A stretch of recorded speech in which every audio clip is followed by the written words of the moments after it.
po sa ating po lahat. Naanyayaan na rin po nito yung mga membro po ng ating po mga iglesia upang saksihan po natin yung paghahandog sa kay Anika para po sa ating po Panginoon.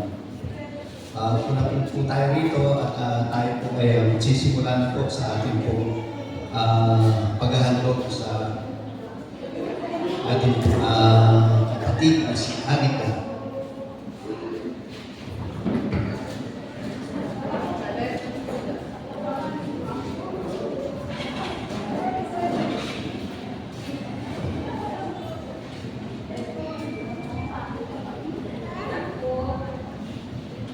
Sige po, tayo po ay manalangin. Ang maraming Diyos na makapangyarihan sa lahat, tunay nga po Panginoon, nagpupuri ng papasalamat po kami sa pagkakataon po na ito, sa mga oras po na ito, upang kami po ay muli dudulog po sa inyo sa aming po gagawin paghandog sa anak po ni Albert at Villarreal, kay Anika, upang ibalik sa ating po Panginoon. Kaya naman po Panginoon, patuloy Lord, kasamahan niyo po kami ng iyong Santong Espiritu habang ginagawa po namin yung paghahandog po na ito.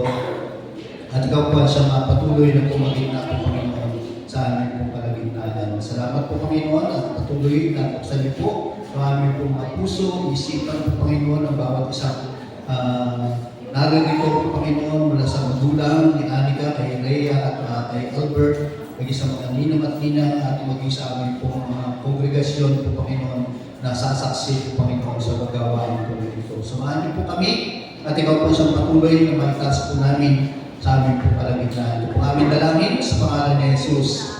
Amen. Amen. Yan po, pabatid po sa bawat isa po yung isang yung gawain po na ito, yung paghahandog po ng bata ay isang hiwalay na gawain. Kagaya ng nasaksihan po natin kanina, ng mga gawain po ng pananambahan. Sa ito po ay matapos, ngayon naman po ay sasakyan po natin yung paghahandog nga po sa bata po na si Anika para po sa ating pong Panginoon. At sa kanya rin po mga kaarawan, ngayong araw po na ito ay may panalangin din po natin siya. Kaya sinasabi nga po na yung mga anak o yung mga bata na sinisilang ng kanila po mga magulang, ito po ay isang natataming handog na kayamanan mula lamang po ito sa ating Panginoon.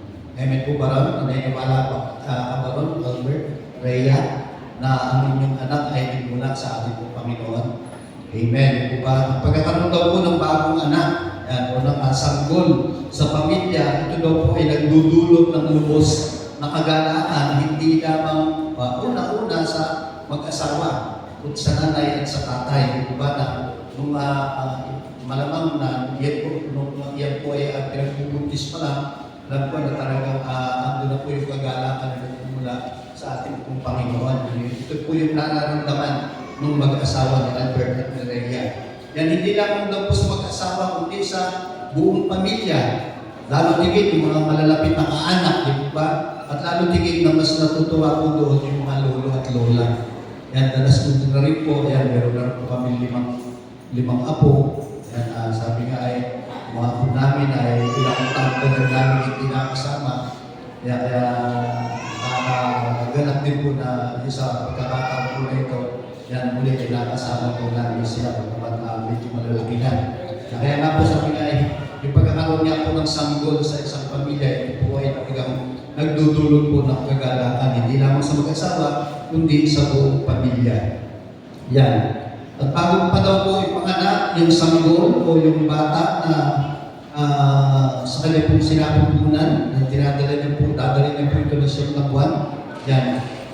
Naipaplano na rin po ng mag-asawa o nung nanay at tatay, yung kanilang magiging anak, o yung magiging kanilang pangalan, o yung magiging pag-alalaman ako, o yung kasarilan ng bata. Yan. Nag-iipon na rin po sila, nagpaplano kung ano po yung kanilang gagawin. At lalo tigit, kasama po dahil yung pagpaplano nung paghahandog sa ating pong Panginoon. Kaya nga po, dito po sa aming pong iglesia ng Great Command Baptist Church na bilang sa Born Again Christian, ang tawag po ay paghahandog. At sa ibang reliyon, lalo na nga po sa Katoliko, ito po yung tinatawag na Inyan. Kaya nga po, nung tinapanayan din po namin yung mag-asawa si Rhea at si Albert nung isang araw, yan, pinaliwanag namin sa kanila kung bakit inihahandog yung bata sa ating pong Panginoon. Yan, mapag-aaralan po natin mamaya kung papaano, kung biblikan ba yung ginagawa paghahandog sa mga bata.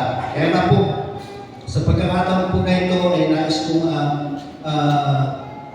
ibigay sa inyo yung isang mensahe mamaya kung bakit ginagawa ng mga magulang, ng mga Kristiyano, yung paghahandog sa kanila pong mga anak. Yan po yung nagbibigay din po kami ng mga katibayan o ng mga certificate dahil dito sa Katoliko ng yung kinakailangan nila baptismal certificate. Kung sa amin naman po sa Iglesia ng Great Family Church o sa Born Again mga churches ay talagang yung dedication certificate. Isang legal na dokumento din po ito kaya baptismal certificate. Yan. At kaya nga sinasabi namin sa mga magulang na talagang ingatan po nila yung certificate na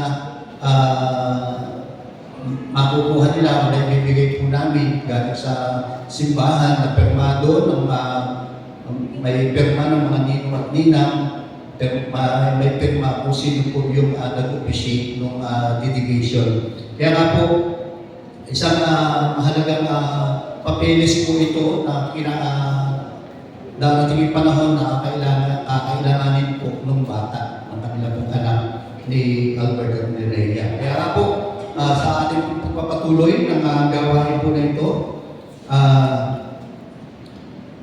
nais kong ipabatid din po sa inyo o magbigay ng pasasalamat sa ating pong Panginoon at tayo po ay nagkakatipon sa lugar po na ito upang mabigyan po natin ng mabiyaya o makabuluhan na paghahandog ng bata pong si Anika. Sige po, tayo po ay tumayo. Mga kapatid, tayo po ay nagkatipon sa lugar po na ito upang pasalamatan ng Panginoon sa kanyang mabiyayang pagbibigay sa mag-asawang Albert at Rhea ng kanilang anak na si Anika. Yan, ngayon din naman upang ihandog sa Diyos ang batang ito upang ang sa kanyang paglaki ay makilala ang papaglingkuran niya ng puso ang ating Panginoon. Salamat sa Diyos. Nagpapasalamat tayo sa Diyos mismo na nagtakda ng gawain po na ito. Yan, sa atin po siya sa aklat po ng Exodus chapter 13 verse 1 and 2. At ating po sinusunod na walang pag-aalinlangan ang makatuwirang tuntunin ng ating pong Panginoon. Maging ang ating pong Panginoong Kristo ay buong puso rin inihandog ng kanyang mga magulang nang siya ay 8 araw pa lamang. Yan, makikita naman din po natin siya sa aklat po ng Lucas chapter 2 verse 21 hanggang 23.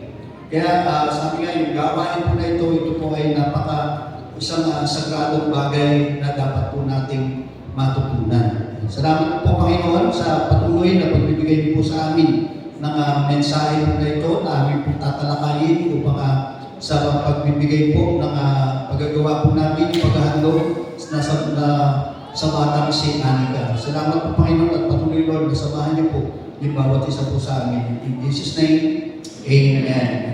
Sige po, bago po tayo at basahin lang po sa inyo yung teksto po natin na gagamitin po sa aklat po ng Genesis chapter 22 verse 1 hanggang 13. Yan. Sinasaad po dito yung pagsubok po ng Diyos doon po kay Abraham. Yan, basahin lang po yung talata po na sinasabi. Pagkalipas ng ilang panahon, sinubok ng Diyos si Abraham. Tinawag siya ng Diyos, Abraham, tarin po ako ang tugon naman niya. Sinabi sa kanya, isama mo ang kaisa-isa at pinakamamahal mo, anak na si Isaac, at magpunta kayo sa lupain ng Moriah. Umakyat kayo sa mundo at itutulong ko sa iyo at ihandog mo siya sa akin. Yan, kinabukasan, maagang bumangon si Abraham at nagsibak ng kahoy na gagamitin panggatong sa handog na susunugin. Inihanda niya ang asno at umalis kasama si Isaac at ang dalawang aliping lalaki papunta sa lugar na sinabi ng Diyos sa kanya. Nang ikatlong araw ng paglalakbay, natanaw na nila ang dakong kanilang pupuntahan. Kaya sinabi ni Abraham sa kanyang mga alipin, pagdayan ninyo rito ang asno at kami na lamang ng bata ang aakyat sa bundok. Sasamba kami sa dako roon at babalikan namin kayo. Yan ipinapasa ni Abraham kay Isaac ang kahoy na panggatong, dala naman niya ang apoy at patalim at magkasama silang lumakad. Yan, tinawag ni Isaac ang pansin ng ama. At sabi, Ama, ano yun anak? Tugon ni Abraham, mayroon na tayong apoy, may panggatong, ngunit nasaan ang tupang ihahandog? Ang tanong po ni Isaac. Dahil sumagot si Abraham, anak, ang Diyos ang magbibigay niyon. Kaya nagpatuloy sila sa paglakad. Pagsapit nila sa lugar na itinuro ng Diyos, gumawa ng altar si Abraham, inayos niya sa ibabaw nito ang panggatong at inihiga si Isaac matapos gapusin.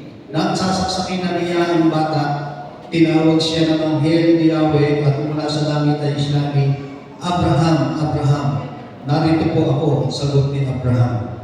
Sinabi ng anghel, huwag mong papatayin ang bata, huwag mo siyang saktan. Natintiyan ko ngayong handa kang sumunod sa Diyos sapagkat hindi mo pinagkait sa Kanya ang kaisa-isa mong anak. Verse 13, paglingon niya, nakita siyang isang lalaking tupa na ang mga sungay ay nasabit sa mga sanang kahoy at kinuha ni Abraham at inihandog sa halip na ang kanyang anak. Yan. Nakita naman po natin na kung paano po sumunod si Abraham sa panawagan po sa kanya ng ating pong Panginoon. Yan. Wala siyang tutol, wala siyang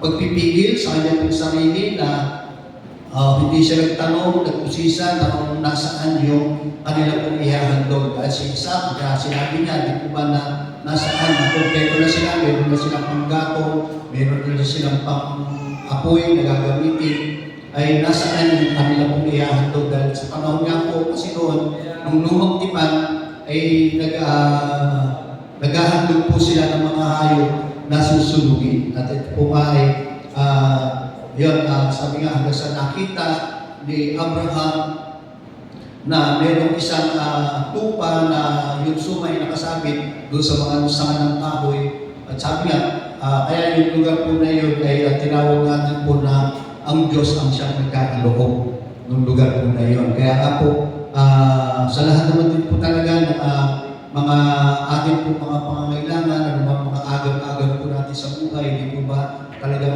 makikita natin na gumagawa yung Panginoon ang susi lang doon na tayo po ay manampalataya po sa ating po Panginoon na siya po yung Diyos na nagkakaloob po ng lahat ng ating po mga pangangailangan. Di po ba? Yan. At sa paghahandog po natin na ito, yan.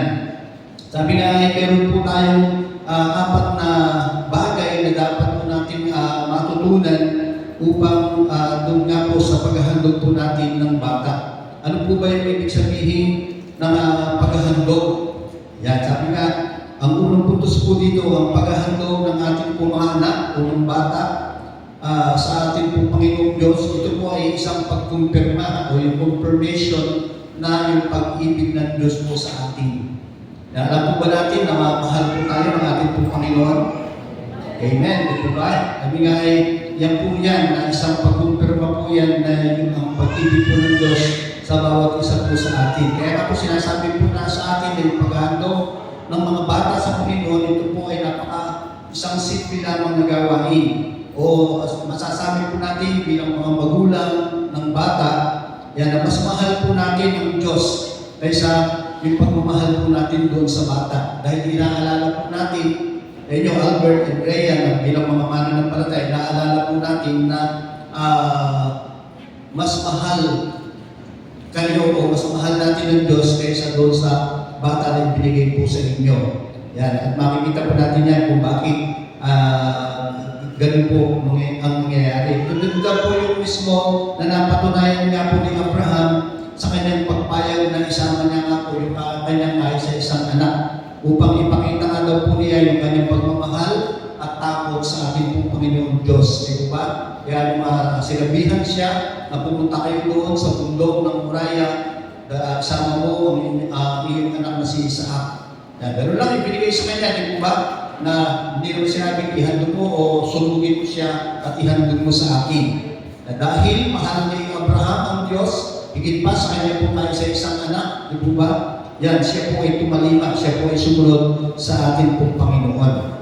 Kaya nga po, mahal po ni Abraham ang Diyos at higit sa pinakamamahal niyang kayamanan sa kanya pong buhay, yung kanya pong isa-isang anak. Yan. Hindi lamang po ito isang pagkumpirma. Ang pangalawa po, yung paghahalog po sa ating pong mga anak sa Diyos, ito po ay isang paglilinaw o isang clarification na yung bata po na ito ay pag-aari ng ating pong Panginoong Diyos. Amen po. Yan, kapag inihandog daw po natin yung ating pong anak sa ating pong Panginoong Diyos, yan, sabi nga ay lantaran po natin itong ipinapahayag na yung bata po na ito, yung anak niyo po na ito, Albert and Rhea, na ito po ay regalo sa inyo mula sa ating pong Diyos. Amen? Yan, kaya nga po yung bata po na ito ay talagang hindi po natin, o sabihin talaga natin na hindi po natin ito pag-aari, kundi ito po ay pag-aari ng ating pong Panginoong Diyos. Yan, kaya bilang mga magulang ni Anika, yan, may pribilehyo ang mahalin at sanayin yung bata po na ito patungkol po sa ating pong Panginoong Diyos. Palaki po natin siya na mayroong takot sa ating pong Panginoon at bilang mga magulang, bilang katiwala, sabi nga ay isang pribilehyo po na ito na ating pong mararanasan. Kaya po binigay po sa inyo yung inyong anak na si Anika. Yan. Yan, tandaan po natin, mas mabuting mag-ingat o basahin ko muna yung sinasabi po sa inyo sa aklat po ng awit 127 verse 3. Sabi nga, kaloob nga ni Yahweh itong ating pong mga anak, ang ganitong mga supling, pagpapalang mayroong galak. Amen po? Yan, sinasabi sa inyo kanina sa ating pong introduction na talagang sa paghahandog po natin o sa pagbibigay po sa atin ng Panginoon ng bata o ng anak, ay talagang marami po yung natutuwa, lalo tigit nga po yung ating pong buong pamilya. Kaya nga po, sabi nga ay hindi lamang po isang pagkumpirma, hindi lamang po isang paglilinaw, ang ikatlo po yung paghahandog po ng mga bata sa Diyos. Ito po ay isang commitment na itaas po natin, na ibigay po natin yung ating pong mga anak sa paraan po ng ating pong Panginoong Diyos. Yan. Alam po, sinasabi po doon sa aklat po ng Efeso chapter 6 verse 4 na palakihin natin yung ating mga anak sa pag-aaruga at payo para po sa ating pong Panginoon. Yan. Kaya nga po, nabigay, ito po ay isang commitment, ito po ay isang pangako na dapat po nating malaman na maging isang makadiyos po tayo ng mga magulang. Yan, at kinakailangan nga po na itinatalaga po natin yung ating po mga anak para po sa ating po Panginoon. Bilang isang makadiyos na magulang, yan, kaya sabi nga ay turuan daw po natin yung ating po mga anak para po sa ating pong Panginoong Kristo. Ipakilala po natin yung ating pong Panginoong Kristo habang sila po ay lumalaki, habang sila po ay nagkakaedad. Ngayon, isang taon na si Anika. Kaya sabi habang siya po ay lumalaki o nagkakaroon po ng maturity, ay talagang dapat po ipinapakilala po natin yung ating pong Panginoon sa ating pong mga anak. At hayaan daw po natin sila na lagi po natin silang dinadala sa mga ganitong lugar, sa mga simbahan. Yan, para po sa kanilang pong paglaki ay talagang andun na makikita po natin o mawibili na sila sa kanila po mga pinupuntahan. Yan, gaya nga ng aming po mga patutuo, yung aming po mga apo na talagang alam nila yung araw ng Miyerkules, alam nila yung araw ng Sabado na may practice yung kanilang nanay, maging kami, alam nila yung araw ng Linggo na ito po ay araw ng pananambahan. Kaya sabi nga ay talagang sa kanila pong paglaki, talagang naibibigay na po natin o na ipapakilala na natin sa kanila yung mga ginagawa ng kanila pong mga magulang doon po sa simbahan. Kaya nga po, lagi po natin silang dadalhin sa simbahan at lagi din po natin silang ipapanalangin. Kung meron lang kayong mga prayer time na mag-asawa, yan lagi nyo isasama sa panalangin ng inyong mga anak. Kahit yan ay natutulog, ilihans nyo sila. Bigyan nyo sila ng dulog nyo sila sa panalangin sa ating Panginoon bigay siya ng kalakasang pisikal, lumaki siyang may takot sa ating pong Panginoong Diyos. Yan lahat mga mag-release tayo, mga pagpapala para po doon sa ating pong mga anak. At maging sa ating pong mga tahanan, sabi nga ay gawin po natin banal o lugar na yung ating pong tahanan ay kinikilala yung ating pong Panginoong Diyos. Amen po, hindi lang po papunta lang natin dito ito yung araw ng linggo na ito yung simbahan. Pero maging ito sa ating pong tahanan, dapat ipinapakilala po natin o ipinapadama po natin sa ating pong mga anak na bilang mag-asawa ay talagang nakikita sa inyo na maawit kayo ng papuri, magsamba, minsan na kayo po ay nag-devotion, nagpapasa kayo ng Biblia, nakakalakihan po ng anak o nakikita niya na habang pag siya po ay lumalaki, ay talagang ang binabasa niyo ay yung salita ng ating Panginoon. Kaya naman sasabi nga, gawin natin lugar na banal yung ating po mga tahanan. At meron po tayong mabuhay ng may matuwid na buhay.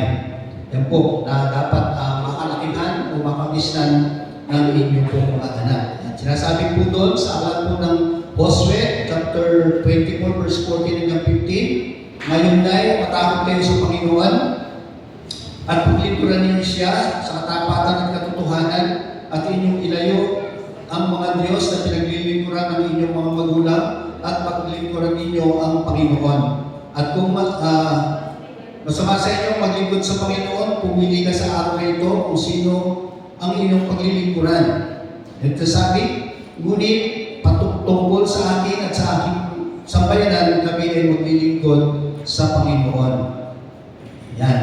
At yung pang-apat po, napuntos po natin, yung paghahandog po ng ating po mga anak sa Diyos, ito po ay isang pagtanggap sa plano ng Diyos at mga pangako para sa buhay ng inyong anak o para sa buhay po ng bata. Gaya po ni Isaac, siya po ay nagmana ng mga pagpapala. Ito pa, siya po ay inihandog ni Abraham at binigyan po siya ng proteksyon at pangako sapagkat yung kanya pong ama na si Abraham, ito po ay naging masunurin sa ating pong Panginoon na inihandog niya yung kanya pong kaisa-isang anak. Kaya nga po yung ating pong mga anak, ito po ay pinagpapala ng ating pong ginagawang pagsunod sa ating pong Panginoong Diyos. Huwag po nating hadlangan yung mga pagpapala na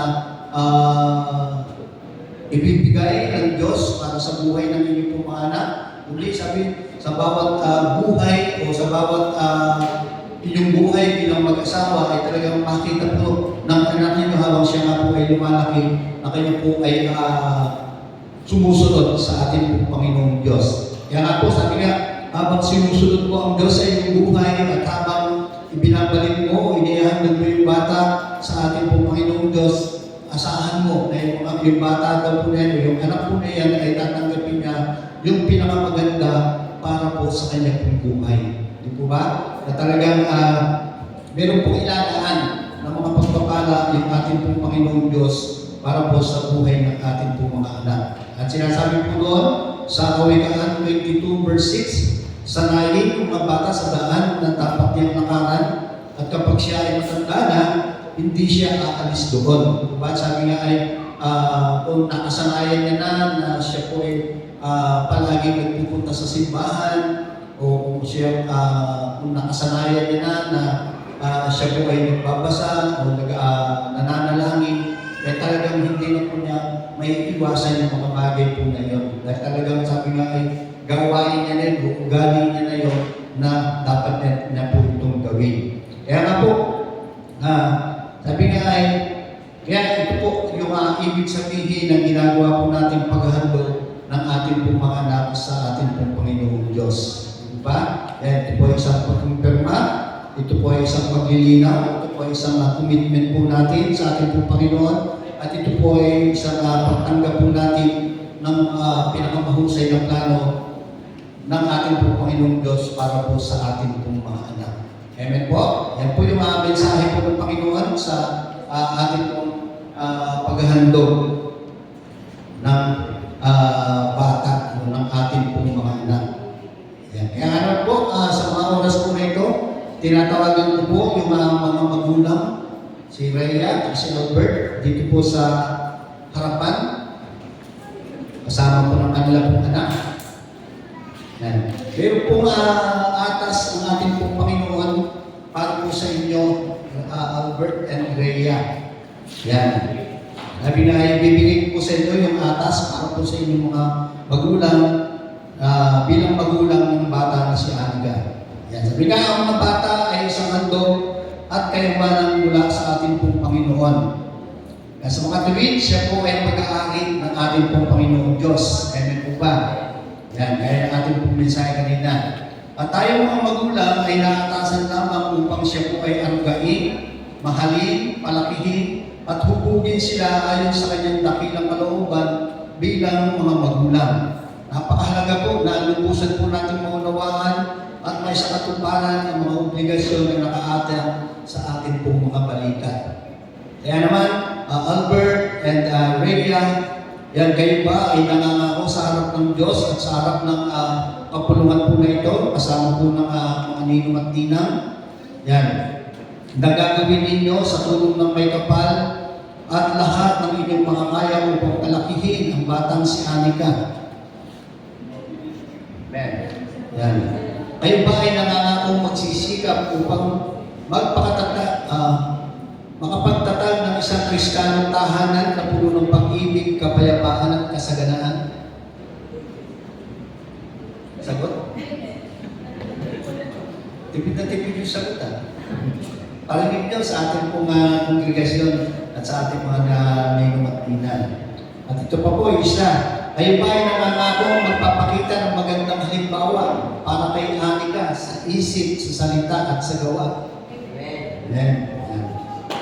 At sa pagkakataong dumating ang panahon na lumaki o lumaki na, magkaedad na ang inyong anak at tawagin ng Panginoon sa isang buhay na paglilingkod sa Diyos, ipinapaamon ba ninyong hindi niyo siya ipagkakait? Manilungkot salita. Yan. Yan, nais ko na naman pong bigyan po ng atas o tungkulin yung mga napiling ninong at ninang. Yan, napakarami pong tao sa mundo, di ba? Napakarami po nilang mga kakilala. Mapalag po kayo dahil isa po kayo sa mga nakilala o nakuha bilang ninong at ninang ng kanilang pong anak ni Albert at ni Rhea. Yan, sabi nga ay kayo po ang tumatayong ikalawang magulang. Yan, at ito naman po, hilingin din po na tumayo yung ninong at ninang. At salutin nyo lang din po ako ng amen or opo pastor. Kayo po ay sumasang-ayon dahil kayo po ang napiling ninong at ninang ni Rhea at ni Albert para po sa kanila pong anak na si Aniga. Para naman po sa inyong mga napiling ninong at ninang bilang mga pangalawang magulang kay Aniga, yan, nangangako ba kayong susuporta sa mag-asawa kay Rhea at kay Albert upang ang batang ito ay lumaki ayon sa kalooban ng Diyos at para sa Kanya? Amen. Amen. Nangangako ba kayong ipapanalangin si Aniga at maglalaan ng pagkakataong maituro sa Kanya ang salita ng Diyos? Amen. Nangangako ba kayong magiging isang magandang halimbawa para sa Kanya sa isip, sa salita at sa gawa? Amen. Pwede na po kayo makaupo.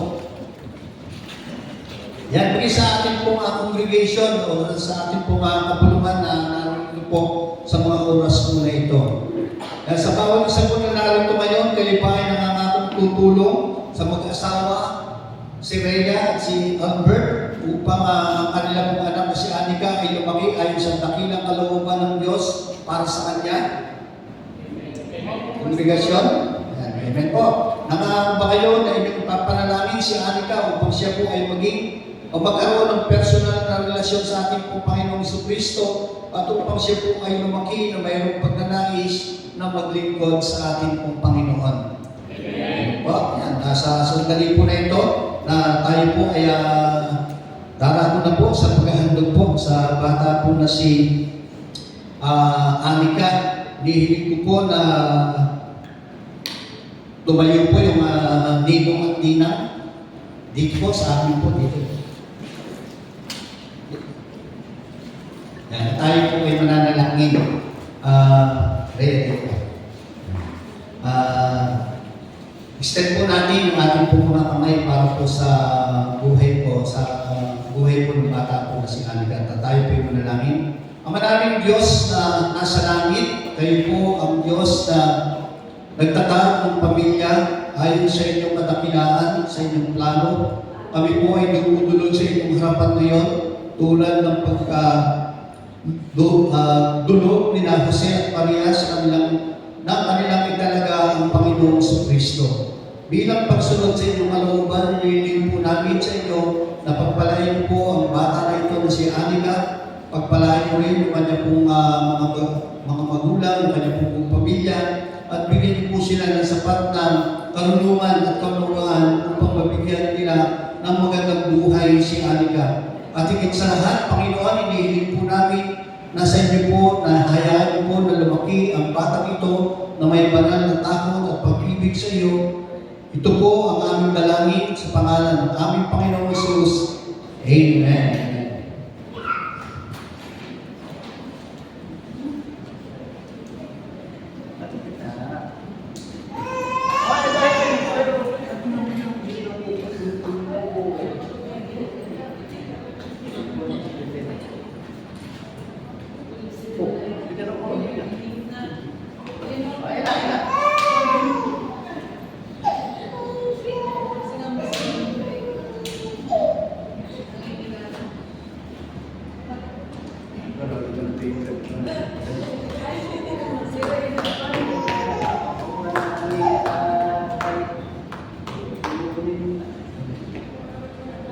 Flowers for you. Come on, come on, come on. Dito, dito.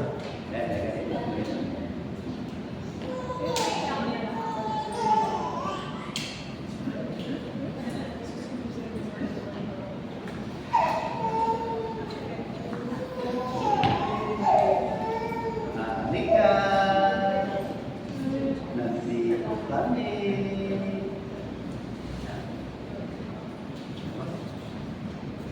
But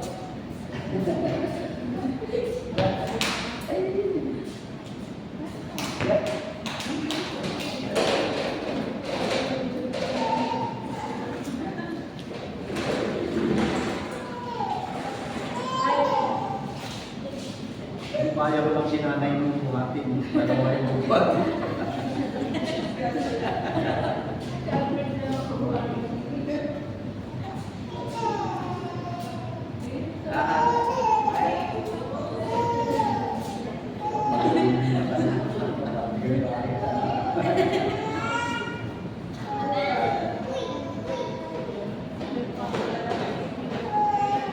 Kasi papa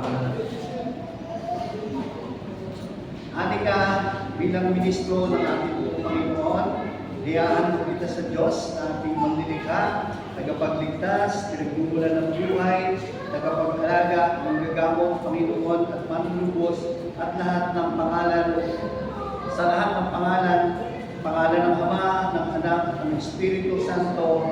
Amen.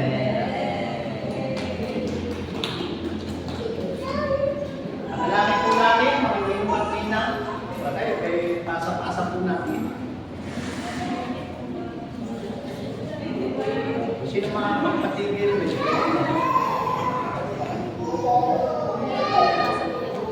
Sa mga ninong. Lea, sa mga ninong.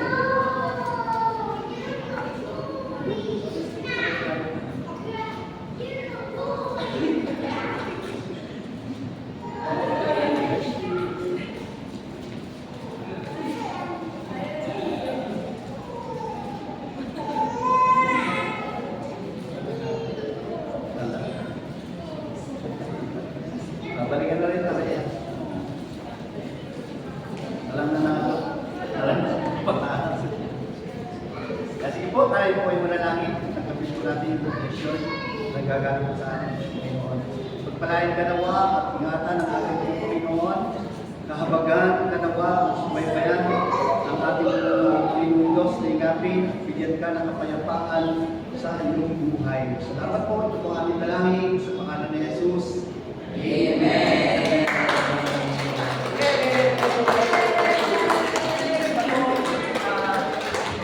Ito po yung mga certificate na ating po ating pirmahan. Appointment.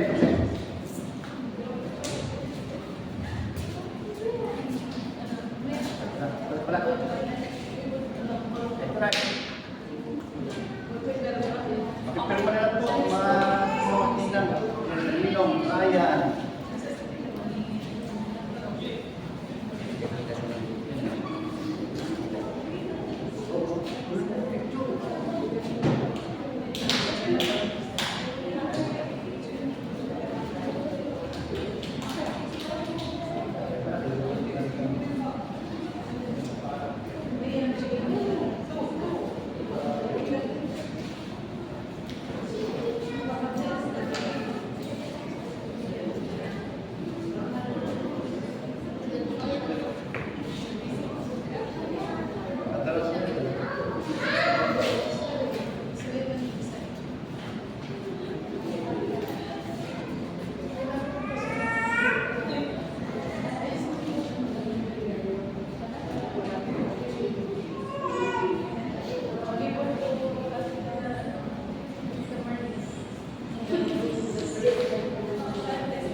Tapos na po yung ating